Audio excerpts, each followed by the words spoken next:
Hi and welcome to the Beer Temple. I am Chris Quinn and today I have a brewery that I don't believe I've ever had on before. Toppling Goliath out of Iowa, out of Decorah, Iowa to be exact.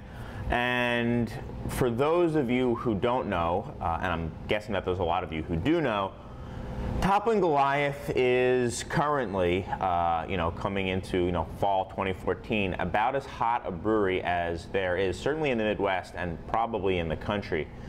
They have made a name for themselves with some of, the big classic styles, the IPAs and the stouts.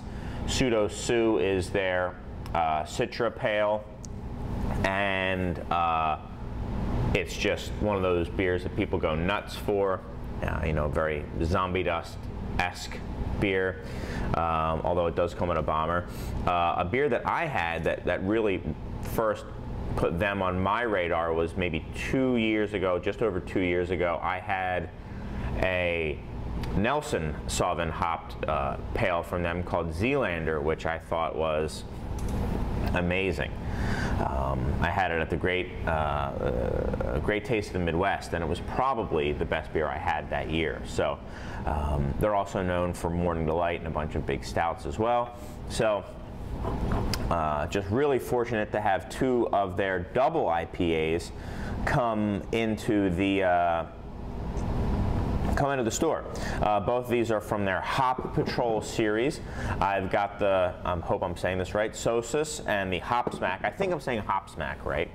And without further ado, I say we just kind of get into them.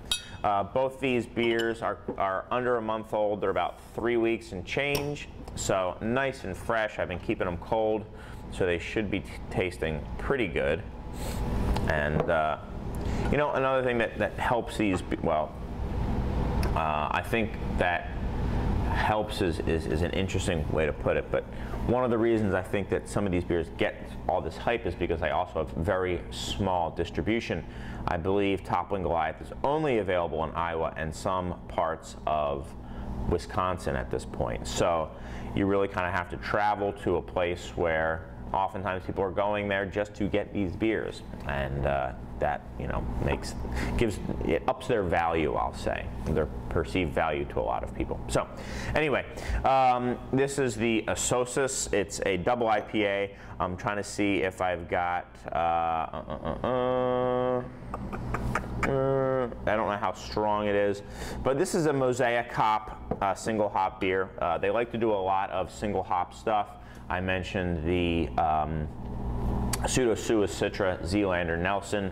The Sosus is mosaic hop. Very popular hop right now. I'd put it right up there. The other two I'd say are as big as it right now are Citra and Nelson Sauvin. So they go after the big boys. And they do them well. It's not just that they're pushing the easy button. I will say, I think I'm starting to come down with a cold. I can still smell pretty well, but the nose whistle may be in effect, so you guys might want to turn down, those of you who are enraged by it.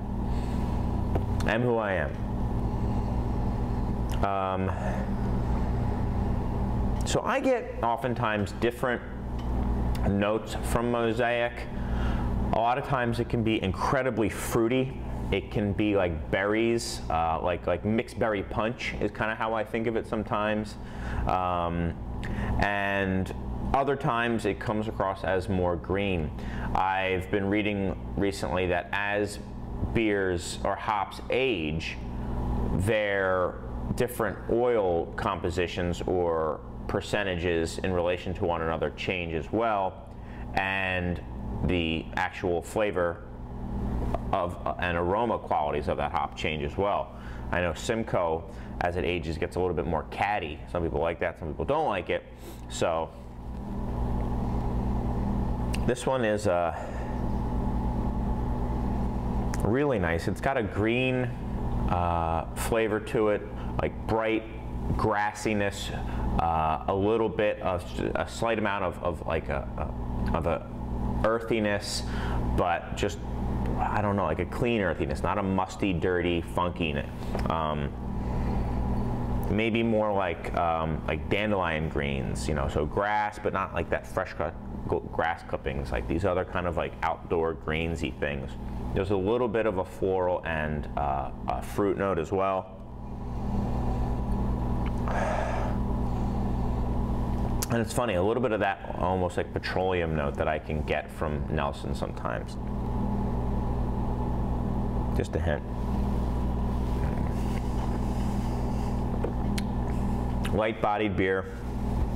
A little bit of sweetness from the malt. The bitterness, as of right now, is pretty tame.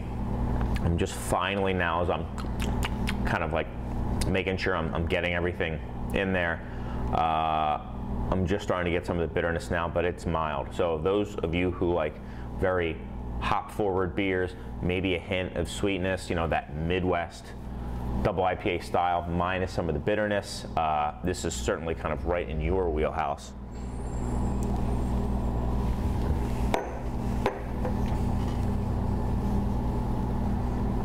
A lot of that green, like dandelion thing going on here. A little bit even more floral, like dandelion flower as well.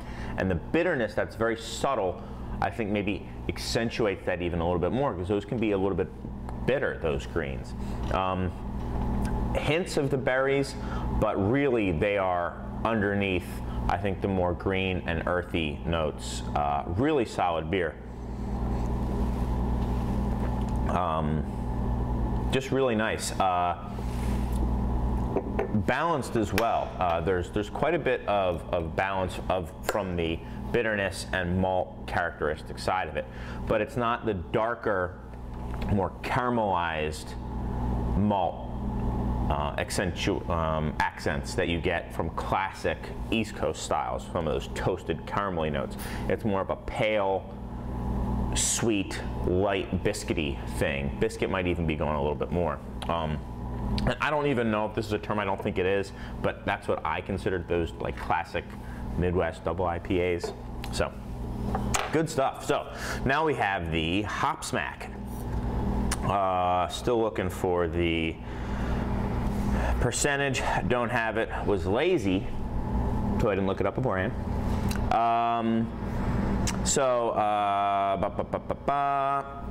Giant aromas of pineapple and tropical fruit.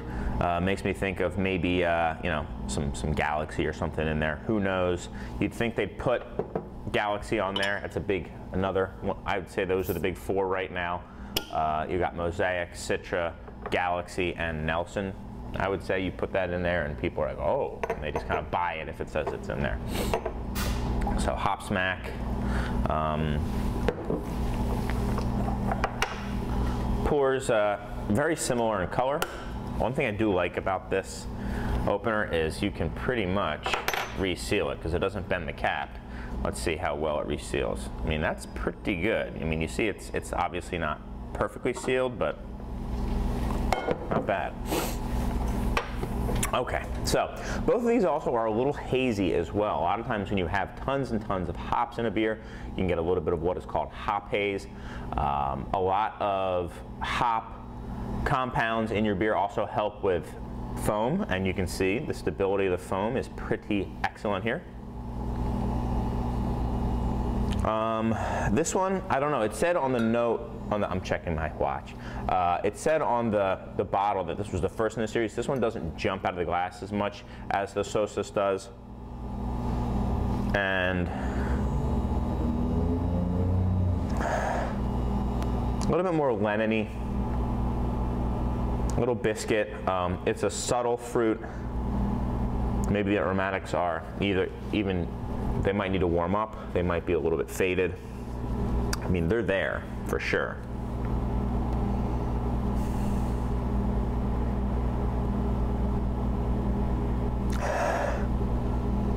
I definitely get some pineapple as well.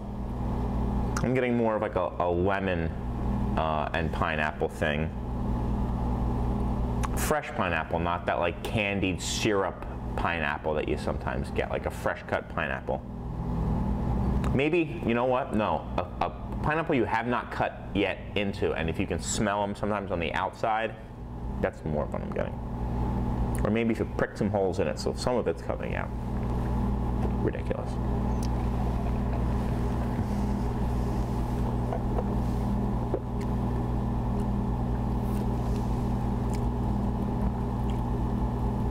Just a little more muted than the other, than the Sosus. The bitterness, I think, is a little bit more prominent. It's definitely more prominent, I should say. As I was drinking it, one of the first things I noticed was, oh yeah, there's a little bit more bitterness here.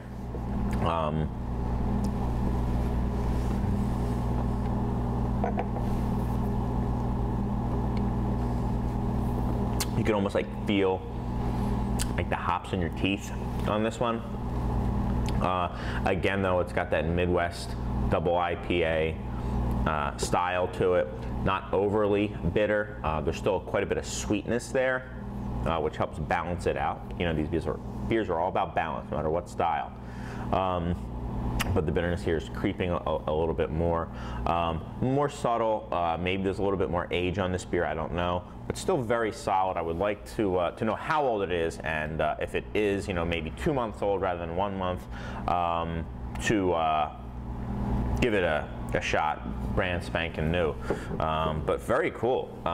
You know, two really good examples of, you know, what we here in the Midwest like to do with our double IPAs.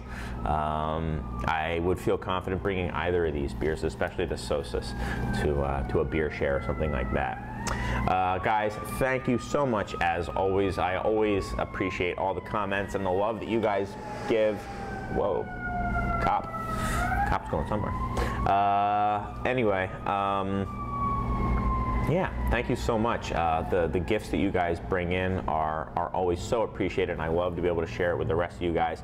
Any questions or comments, please, you know, leave them at on the website, or you can shoot me an email at info@craftbeertemple.com, or on Facebook, or anywhere you want. I'm not the best at timely responses on Facebook, but I will get around to it.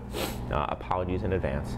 But guys, until next time, I've got some great Midwestern double IPAs to drink, and hopefully you do too. Cheers.